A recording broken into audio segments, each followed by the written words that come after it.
This is CGTN, China Global Television Network.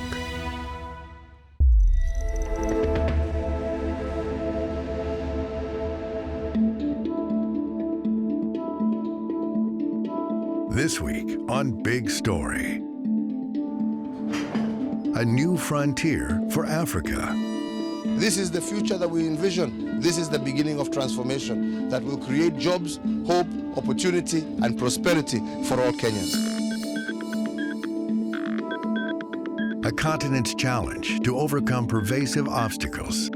How do you build a modern economy without functioning infrastructure? Infrastructure, especially power and transport infrastructure, is like the spine.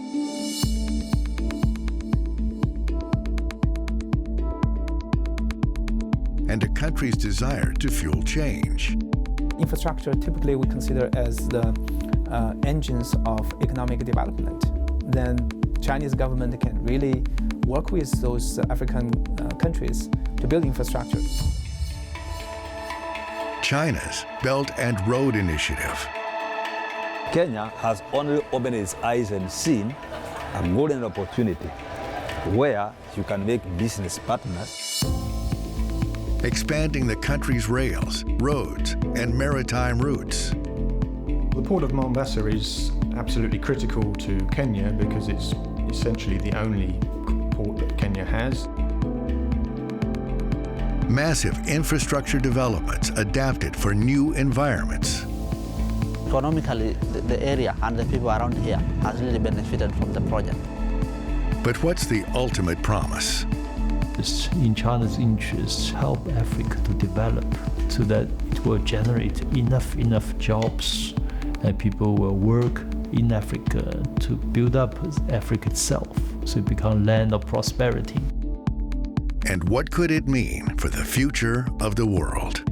The world is changing, and Africa in that regard is the first place where the global shift in power became most evident. A neglected continent by the West is given tremendous attention by Beijing. The New Silk Road, part 2 of a 3-part series. Next on Big Story.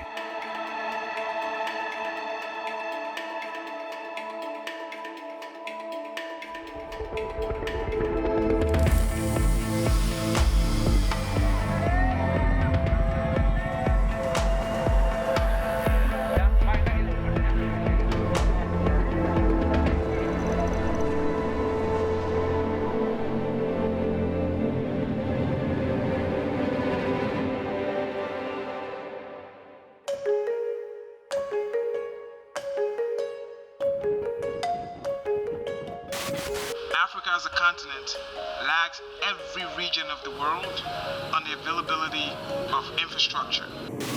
I think that African economy can learn a lot from China, from their firms, from their development policy. I would argue that countries like Ethiopia and Rwanda have really taken on board the Chinese development experience. I think the most benefit is actually even in the younger generation, or even the ones who are not working. They will get a project that has been fully done. They'll actually able to align their future education with what is happening right now. People don't understand that China has a 50, 100-year agenda with Africa to bring it out of poverty and for an industrial revolution to occur. So economically, the area and the people around here has really benefited from the project. So it's China's interest to help Africa to develop so that it will generate enough jobs and people will work in Africa to build up Africa itself so it becomes land of prosperity.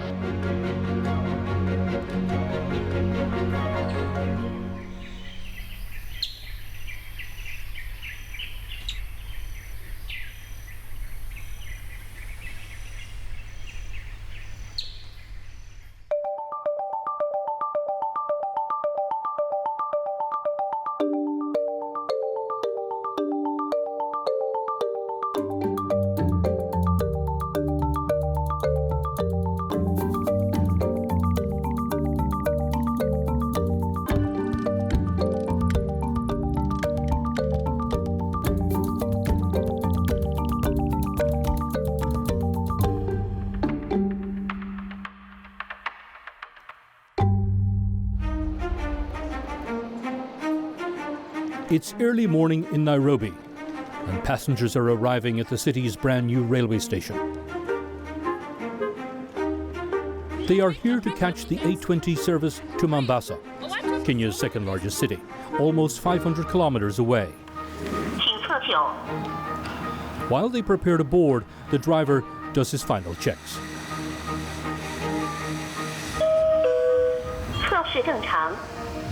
Wang Gangleng and his trainee, Consilia Oreye, get ready to start their shift, driving a Chinese-built, high-speed locomotive. This is Kenya's standard gauge railway, or SGR, owned by Kenya but built by the Chinese. 我是蒙内的机车司机王刚岭，在中国有着28年工龄的司机，对我印象最为深刻的是去年531蒙内铁路开通的当日，肯尼亚最高元首肯亚塔总统发车的瞬间，它代表着这条铁路对肯尼亚有多么重要。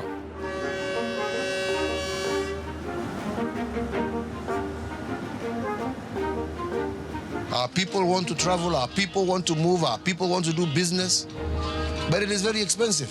This is the future that we envision. This is the beginning of transformation that will create jobs, hope, opportunity, and prosperity for all Kenyans. Learning the ropes from Wong, 23-year-old Consilia is one of the many Kenyans who has found new opportunity on the rail. I've studied before locomotive engineering and rolling stock, but now I'm majoring in the driving part. I've trained for 2 years, but I'm still assistant locomotive driver, and I'm training to be a passenger driver. Like the train, the partnership between Wong and Consilia is part of a greater collaboration between Kenya and China. SGR has created job employment for the Kenyan nationals and also the Chinese nationals, because this is a project between the two countries, and China is trying to help Kenya to go to the next level. The railway is a flagship project for Kenya and key part of China's Belt and Road Initiative in Africa. What China is building is the infrastructure to enable people to go from north to south and east to west in Africa. And that will be the skeleton for the revitalization of Africa, the movement of trade internally, and the movement of internal production out to Europe and North America. Stephen Perry is the chairman of China Global Impact, a policy analysis group. It's really about China coming to terms with how a responsible nation has got to conduct itself in order to maintain its position of relative prosperity.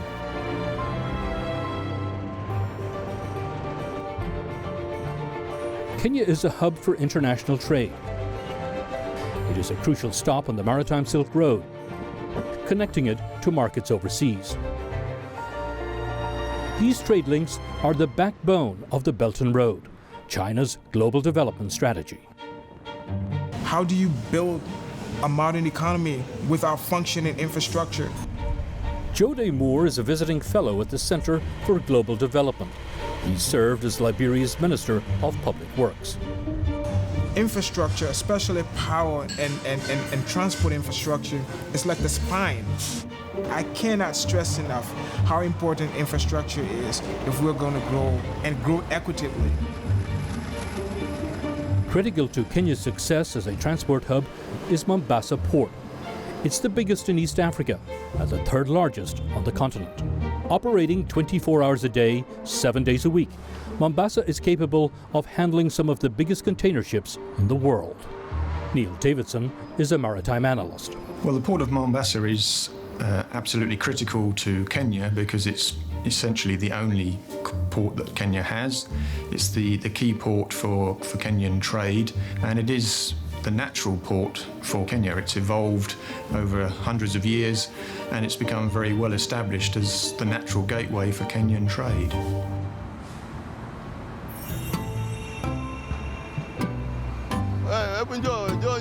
The man in charge of Mombasa's container terminal is Edward Opio. In 1978, when this terminal, the main terminal was established, we had a throughput of 250,000. We hit the 1 million mark in 2014. That's when we did our first 1 million containers and we entered in the leagues of the millionaire ports of the world. Now we are moving ahead and targeting 1.3 million. The success of any port depends on how efficiently it can move cargo inland. For decades, Mombasa relied on road haulage, with containers arriving by ship, being transferred to trucks and transported by road. With over 1 million truck journeys a year, Kenya's roads were under immense pressure. Delays at the port were common. Congestion around Mombasa meant typical journey times to Nairobi were about 12 hours. Drives to Uganda took up to 2 days.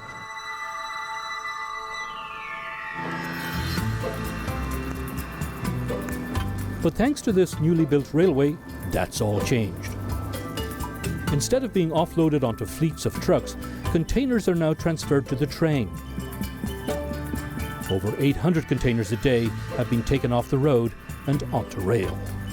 We are moving 8 trains every day from Mombasa to Nairobi. From the vessel, it goes straight onto the wagon, and in 10 hours your cargo will be at the inland container depot in Nairobi. This standard gauge railway now has the capacity to move huge volumes from the port of Mombasa. That level of efficiency also reduces the cost of moving of that cargo. This is China actually reaching out to the rest of the world, helping provide infrastructure. China's built a lot of its own infrastructure in the last 20 years, major programs in terms of building airports, roads, railways, and ports. And so they've actually acquired a lot of good technical knowledge of how to build on a large scale. They have the great need for infrastructure there. And the infrastructure typically we consider as the engines of economic development. Then Chinese government can really work with those African countries to build infrastructure, and it's easy for Chinese company to enter the market. Chinese engineers are hard at work across Africa.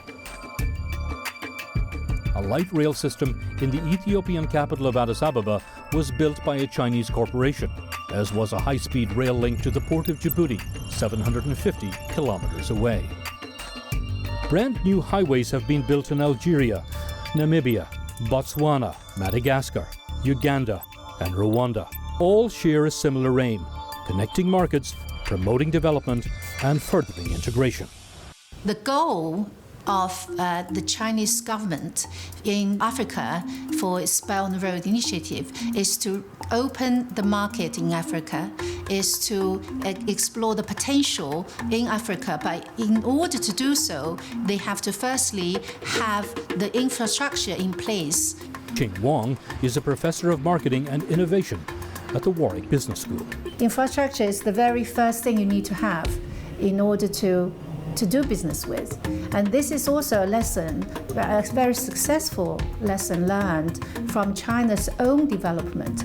China started to develop or take off its economy by going into Shenzhen, which is little fishing village next to Hong Kong, and develop it into an extremely huge modern city with the best state-of-the-art infrastructure. Roads are absolutely the very first thing you need to do in order to truly fulfill the potential of the region. Xi Jinping talks about the community of shared future, and this word sharing comes up time and time again about the agenda within China and the agenda outside China. So one of the first features of BRI is to share with their neighbouring countries their prosperity. So Kenya needs the railway to be a commercial success to justify its cost of $3.2 billion. The SGR was expensive to build because it cuts through some of the most unique and challenging terrain in Africa. Almost a quarter of the line crosses through Tsavo National Park, the largest wildlife park in Kenya and one of the biggest in the world. The railway splits the park in two.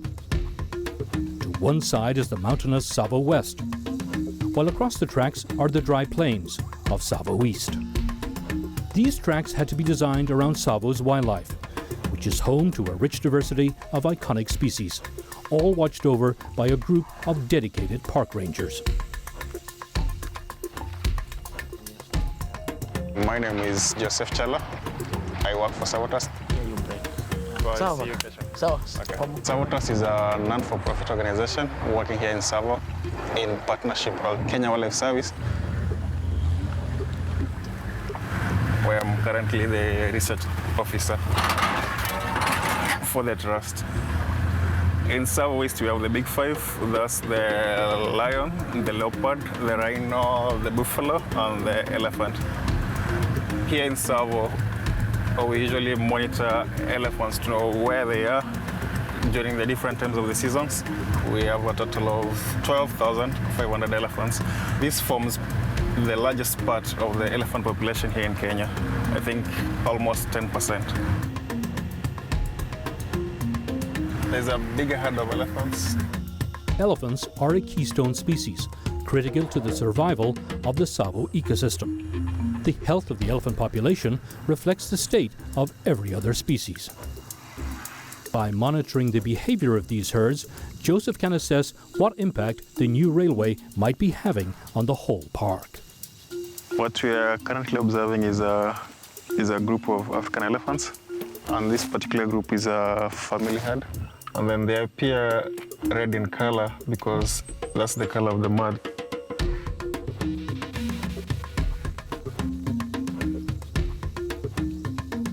This is the western boundary of the park. A railway there passes just along the boundary. This railway splits the park into two. Kenyan authorities are determined to ensure the new railway does not interfere with Savo's elephants' migration patterns. Elephants are wide-ranging animals, so they need big areas for their home ranges. Historically, elephants move from one area to another. They even go up to Tanzania. Yeah, but if there was a barrier between the two parks, those elephants could not move to Savo West, and maybe they will die due to that. And it's not just elephants that need freedom to roam between Savo East and Savo West. Dozens of species follow migration routes that cross the new railway line.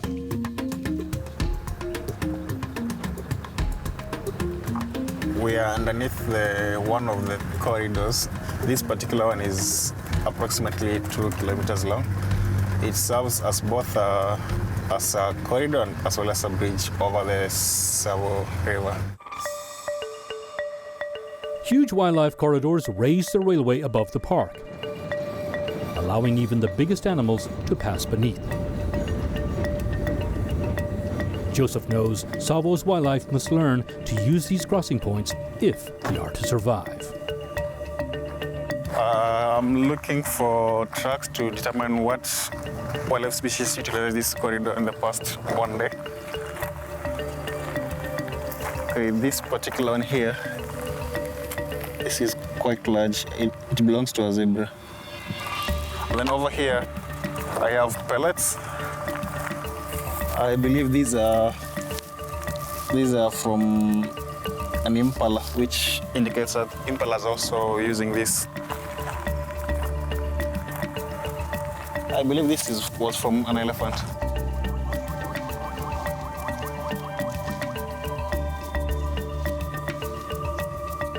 The signs point to elephant and other wildlife passing through this corridor. Joseph and his colleagues will continue monitoring to make sure Savo's wildlife learn to live side by side with the railway. Elevated rail and elevated bridge and many others, that will be very costly compared to on-ground rail or on-ground roads there. So that's basically, you need to really balance the cost and also the environmental impact. It's a balance I would say government should really consider, and maybe sometimes that if the cost is too high, maybe that's not really the good way to go. But most of the time, environmental impact would be definitely one key factors that we consider to build infrastructure here.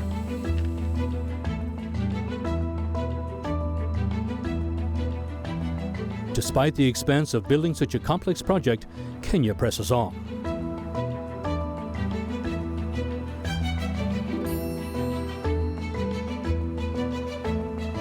Rising 50 meters from the floor of the Rift Valley is the breathtaking DK-119 Super Major Bridge.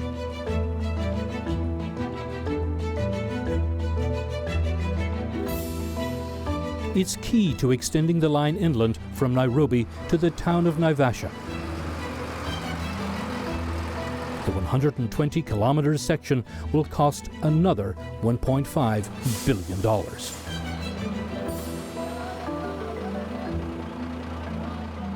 China and Kenya plan to continue the railway to Kisumu on Lake Victoria on the Uganda border. There it will be joined to sister projects, all part of the Belt and Road network. Chinese leader Deng Xiaoping said this almost 4 decades ago, that we should help developing countries develop. That will create opportunities for rich countries as well. China hopes the train will develop new markets in Kenya, Uganda, and beyond. One day, all of Central and Eastern Africa could be linked by rail to the port of Mombasa. Kenya paid for its new railway with loans from the Export-Import Bank of China. The loans now account for almost a third of the country's debt. Debt deployed properly is good, but not all debt is good. And so how that debt is accumulated, I think, is also a part of the responsibility of whoever's given the debt. There have been changes in terms of how Chinese lending will occur now. For example, the Kenyan president went to Beijing at the Belt and Road Forum and did not come away with an extension of the rail because there's questions about how this is going to be paid back. Most of China's Belt and Road partners in Africa are developing economies, leading some to fear that partner states may be unable to repay their loans. Others believe the development brought on by the BRI has the potential to transform the continent. What you have to ask yourself is, what is the future of Africa? The potential that China sees that none of us saw was for Africa to have an industrial revolution. Africa will become very profitable as a continent over the next 10, 20 years. And it is that profitability that will repay the debts. China says its investments are funding sustainable, long-term development.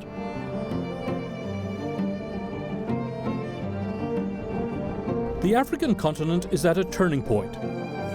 With 1.3 billion people living here in 2018, it is home to the world's fastest-growing population.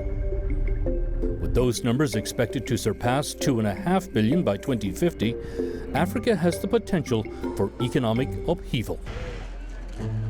The population, I would say, is the driver behind many of this infrastructure development. If, in short, the population in Africa overall is also huge. And Africa is a very fascinating continent. It has probably the youngest average age. It's probably going to double its population in the next 10 years. It is really ripe for an industrial revolution. For Africa to turn its vast raw materials into consumer goods and finished goods, it needs a country that has become practiced very recently in the processing of those goods. And China is the ideal partner for Africa. It has the finance, it has the skills to enable Africa to transform. So China comes in with a new model. And this model, for the first time in a lot of countries, people are actually be able to see a tangible connection between the natural resources being extracted and a benefit that accrues to them, whether it's in power, whether it's in water filtration, whether it's in roads. And so the idea is somehow that African countries ought to walk away from this. Today, if Chinese investment and Chinese lending to Africa were to end, there is no like-for-like replacement on the continent. How do we meet our needs? It's been on the agenda of Africans to take an emerging economy like China and based on their own experience, recognize that Africans want to industrialize as well, that this is an important part of the development trajectory, and they look to China to participate in that, support that, and indeed China, at least rhetorically, and I would say more than rhetorically, has been responsive to that. We have the cases of Ethiopia, of Rwanda, we have it in Kenya in certain sectors. How are these countries ever going to escape from low income status to middle income status, or to be in a place where they can actually grow their economies? And this is where China comes in. I think of it as being about putting in the infrastructure, as they did in China from 1978 onwards, in order to build an urban population. When I first went to China in 1972, 90% of the people worked in the countryside. By I would say 2025, that figure will be down to around about 35%. And that's a phenomenal transformation. But if you take what China learned to do that, building the infrastructure, building the capacity in the cities and the towns to build consumer societies, that's what you're going to see in BRI. Kenya hopes the SGR will transform it into a regional hub. And deep in the heart of the Rift Valley, more tracks are being laid to reach this goal.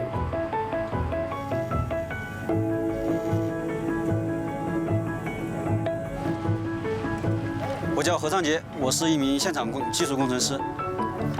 我的日常工作是现场测量轨温，然后根据轨温控制我们铁路的那个轨缝。会害怕，因为就是说自己工作上的那个一些细小的那个失误，然后给工程造成一定的不必要的损失。China has unrivaled expertise at building railways on a massive scale, and doing so quickly. Hu Chongjing is one of 2,000 Chinese engineers and technicians who've traveled thousands of kilometers to work on these rail lines. 今天我们的铺轨大概是13组，一组是6排，一排是25米，然后大概是接近2公里。The Chinese who built the infrastructure in China did it with Chinese workers. They know exactly how to operate and how to do it all. And it's much easier for them to speak in the same language to their own construction teams who've done it all before. The Chinese have got to learn how to manage local workforces, let alone the local workforces be able to work with the Chinese. Since the project began, the Chinese company building these tracks has employed more than 30,000 Kenyans. Mimi naitwa Abubakar Lamba. Nafanya job ya track laying. When he started on the project, Abu Bakr was a mechanic. Now he is a foreman in charge of the track laying team.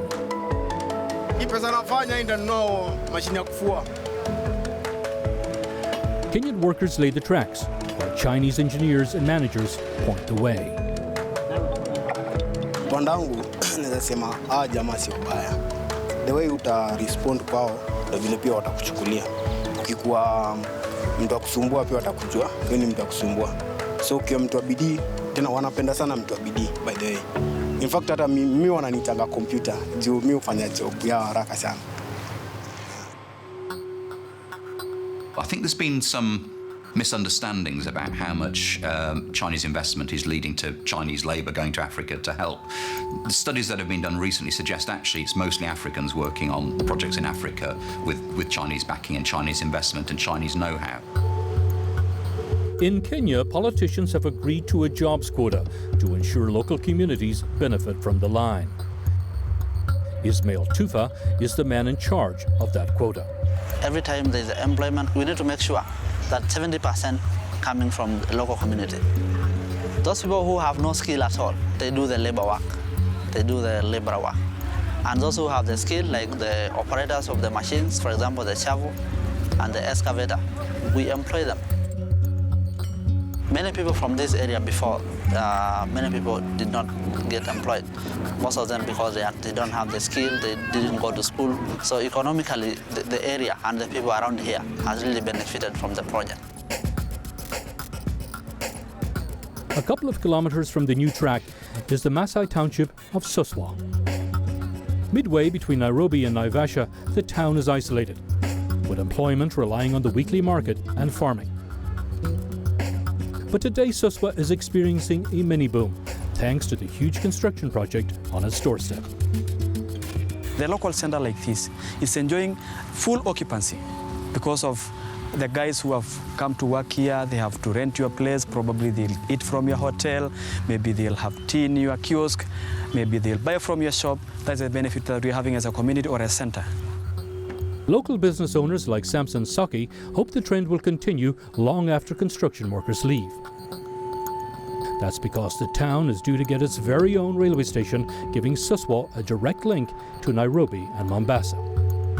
I think the most benefit is what most people might not understand.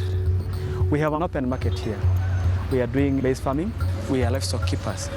I'm actually able even to deliver my product in the next 2 years to Mombasa and come back the same day. I think that is one of the milestones that most people might not understand. But for Samson, the train's value is in its impact on younger generations. I think the most benefit is actually even in the younger generation, or even the ones who are not working. For one, they will get a project that has been fully done. They'll actually able to align their future education with what is happening right now. Probably we have a railway institute. Maybe we'll be going to other countries to learn about engineering. That is a new concept that we're having around. So it will motivate even the young generation at the first point, that this is my future. That is why I'm going to do this. I'm going to do in school, either in Kenya or outside.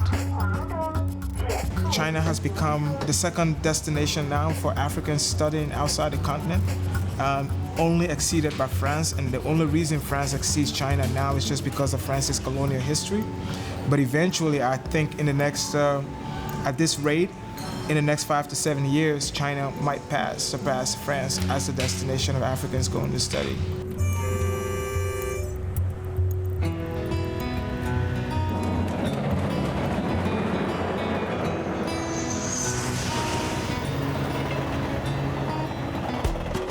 Voi sits halfway between Mombasa and Nairobi. Trains began stopping here in May 2017, which was good news for Boda Boda, or motorbike taxi drivers like Clifton. It has created a lot of job opportunities because from town up to the SGR station, carrying a person is 100 bob, and that's a big amount of money. Yeah, it has created big business. It's a bustling market town where all kinds of businesses are thriving thanks to the new railway.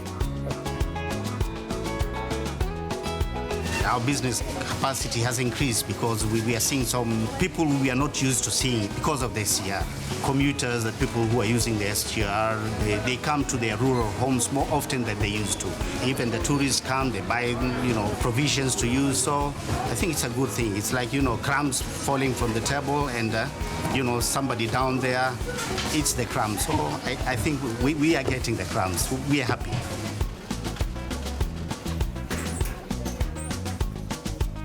Sasa tangu amekuja hii JSR tulipata vizuri na chakula, sababu watu wamepata kazi barabarani. Ni kweli hiyo, kweli ya mama.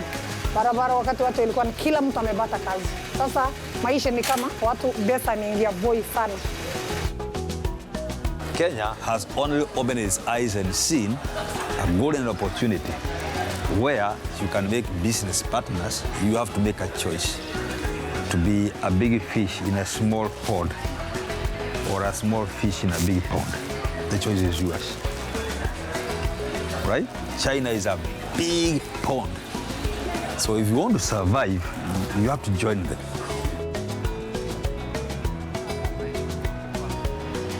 I think what's in this for African economies is quite a lot. I think what you see in China is a country that in 30 years has actually grown massively in terms of its economy. It's lifted hundreds of millions of people out of poverty. It's actually in many ways successfully moving itself from being a low-skill, low-wage economy to being a high-skill, high-wage economy with a big service sector. Now, if you're sitting in Africa, that sounds pretty attractive in terms of a kind of future model. So I could well understand why African leaders and actually African people look increasingly to China for a model that does the same for them. One of the leading researchers on the question of migration is at the Center for Global Development. He's a colleague, Michael Clements. And he has this frightening figure that by 2050, the net increase of Africans entering the labor force will be 800 million. Where are they going to work if the economies are not growing and are not creating jobs?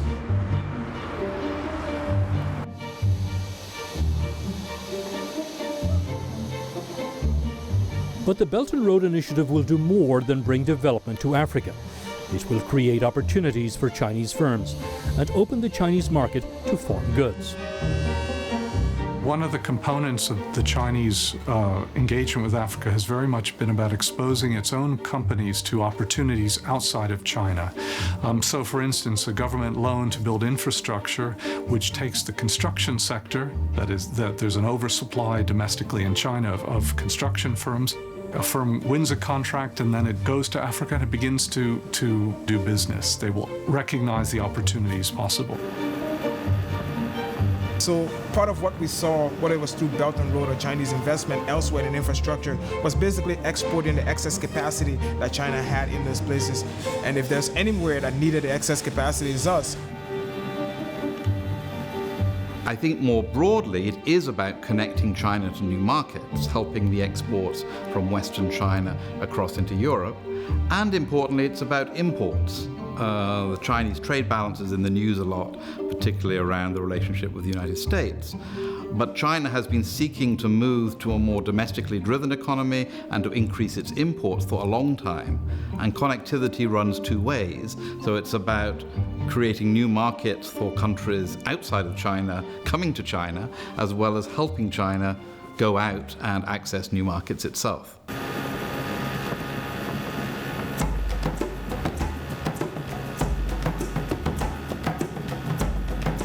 On Kenya's northeast coast, another major construction project is underway. The Lamu archipelago is a collection of small islands nestled amidst mangrove forests. Lamu town is the oldest and best preserved Swahili settlement in East Africa. It's also a UNESCO World Heritage Site. But when it comes to economic development, this part of Kenya has failed to keep up with the rest of the country. The Lapsset corridor covers about 9 counties from Lamu all the way. The multi-billion-dollar project known as the Lamu Port, South Sudan, Ethiopia Transport Corridor, or LAPSSET, will connect Kenya with its northern neighbors. At its heart will be a new port at Lamu. Goods arriving by ship will be transported north by road, rail, and air, while oil will flow south along a new pipeline. This new transport hub will give China another gateway into East Africa, making Lamu a key part of the Belt and Road Initiative. And for the Kenyan government, it is the cornerstone to developing this isolated part of the country and the continent. You have a continent that has no functioning road system as you have the interstate system here in the US, and yet we're expected to build an economy on this.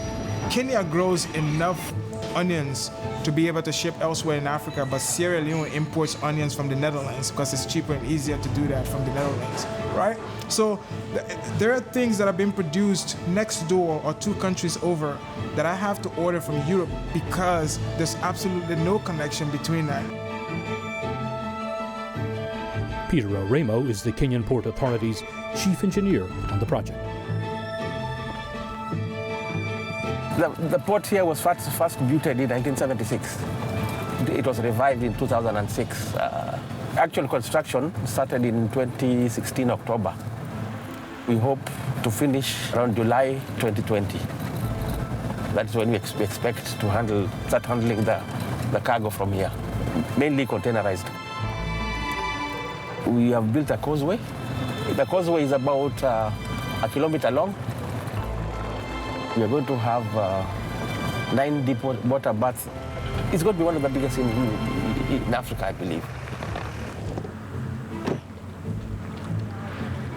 Now we are facing the quay.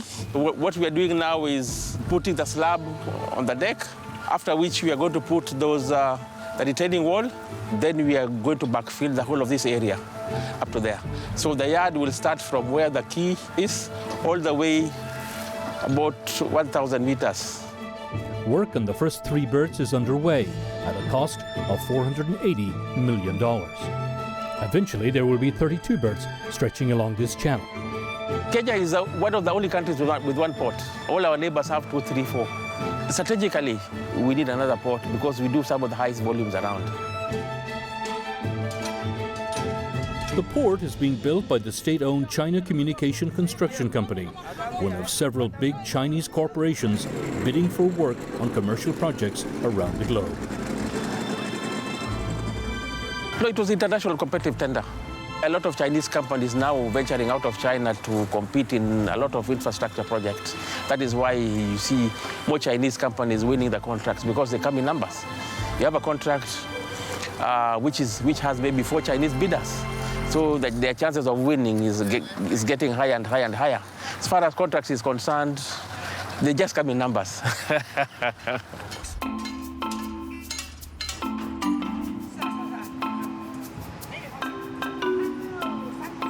Chinese contractors have a reputation for speed, and Lamu is no exception. The workforce here has 5 months to complete the first berth. Here's another cage. This is for that place there. My name is Regan Ojuku. I'm assistant to site engineer. I'm a Kenyan, of course. And right now, we are currently doing the first berth. The project is under high pace because we have a deadline on December that we need to complete the project. And by next year, June, the first berth needs to be in operation. My main role here is just to coordinate the workers so that we can have our work efficient and finished in time. But not everyone is happy about the scale of the port or the speed of change.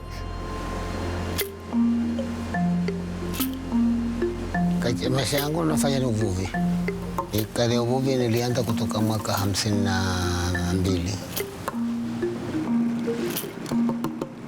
Nafanya uvuvi aina 3.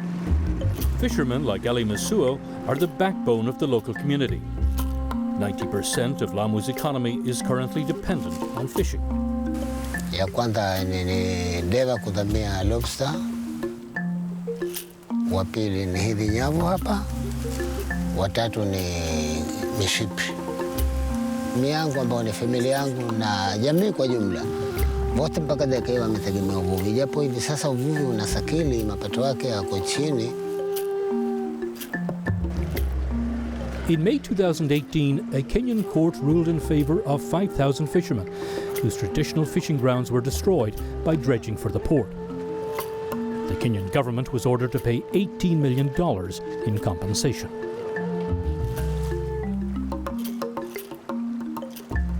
Waswahili kuambia kwamba juu ya halimalizi bahari, kwa hivi bahari haimaliziki. Mungu alitukuadhia bahari iko vile vile tunavyoivua, lakini iko vile vile watu ndio wanamalizika, lakini bahari haimaliziki. Lakini kama tumekosa hili, Mungu ametupa jingine au imetoka mbadala ya jambo lingine, lazima tulikubali kama jamii. Kenya's government says the port will allow the region to catch up economically to the rest of the country. We expect a lot of growth from we are talking about Uganda. They have oil, so we expect a lot of growth there. South Sudan is also an emerging country. They'll need a lot of support. We expect a lot there. Then, of course, Ethiopia, southern Ethiopia, with a big population. So this is just now to help our neighbors also grow. That's why we need Lamu. China's quest for global integration is visible across the African continent. If Lamu is built out to the full extent of 32 berths, it will make it one of the largest ports in Africa by some measure. But having said that, there's a lot of other investment going on around Africa. Just down the coast in Tanzania, a port called Bagamoyo is also a major plan for the Tanzanian government, quite similar to Lamu, backed by Chinese interests again. Work on the $10 billion Bagamoyo project is already underway. Elsewhere, China is expanding or upgrading ports in Djibouti, Ghana, Cameroon, Nigeria, and Côte d'Ivoire, all key points of the maritime Silk Road. So I think one thing to note about investment by China into Africa is it's a long-term game. You know, for example, the investment in the Lamu port. I think China and Chinese business leaders and government leaders actually take a particularly long-term view of their investments and their engagement, probably compared to European or American firms who've got investors and who need to understand quarterly and annually what's happening. So Belt and Road, I think, is a little misunderstood in the West in that people are expecting very immediate returns from Belt and Road. This is a 10, 15, 20-year project, and that's the way it's seen by China. Once that infrastructure is built, someone has to run a business that uses that infrastructure to be able to create economic value. So we also have to invest in human capital and not just physical capital. And that's why I think it is an exciting time, because with the improvement in technology, the connection and connectivity we have from advances in telecommunications, this is as close as we have come to being able to deliver that. And China can be a partner in that. Chinese-built infrastructure is opening Africa up to a new wave of investments from the East. Privately owned Chinese firms are moving here in the thousands. Kartik Jairam advises such firms. In Kenya, we actually think 5% of the formal employment in Kenya is actually through Chinese-owned firms, which is pretty remarkable. The second area is, call it new technology, new manufacturing processes and so on. And what we're finding is 40 to 50% of them are actually introducing new technologies into the stuff that they're doing. Interestingly, when we actually talk to some telecom companies here and companies that are buying equipment and infrastructure from Chinese firms, they're saying that, and these are African firms, they're saying that they're actually getting cutting-edge technology from Chinese firms that they historically have struggled to get from Europeans and American firms and so on. And key to profitability is the cost of labor. The average annual wage of a Kenyan factory worker is just over $2,000. Compare that to over $12,000 for a similar worker in Shanghai, and Africa becomes an attractive destination for labor-intensive sectors like manufacturing. There are over 10,000 firms, Chinese firms, in Africa that are incorporated here, that are operating in Africa. If you look at the overall trade between Africa and China, that's roughly about 180, probably about $200 billion a year. Right? So that just gives you a scale of the magnitude of the trade. China is already Africa's biggest trading partner and investor in infrastructure. Under Belt and Road, that partnership is set to grow even closer. For the West, the presence of China in Africa, it's generated this fear that China as threat, in the sense that it challenges the prevailing dominance of Western institutions, Western ideas, the colonial history, all of those things. And the narrative that China brings is one that is quite distinctive. It's one that the West can't counter, which is to say, we didn't colonize you. So because China has paid attention to Africa, you see the West, you see Europe changing in terms of how it deals with the continent, you see the US changing how it deals with the continent. So what we have a situation here where Western policy toward Africa would have remained unchanged if there hadn't been a rise in Chinese engagement with Africa. How do you think that makes Africans feel? That the relationship is not based on their needs or based on a need for a relationship with them. It's based on the fact that there is a new power in Africa. In history, if you look at whether British Empire, French Empire, German Empire, they carved up Africa and then oriented Africa towards London, Paris, and Berlin. Yeah. So if you want to fly from West Africa, from Ghana to Kenya, East Africa, you need to go by London or Paris. All across Africa, roads, railways, and ports are being built with Chinese money and engineering know-how. Belt and Road projects are transforming businesses, connecting markets, and laying the foundations for the continent's economic development in the 21st century.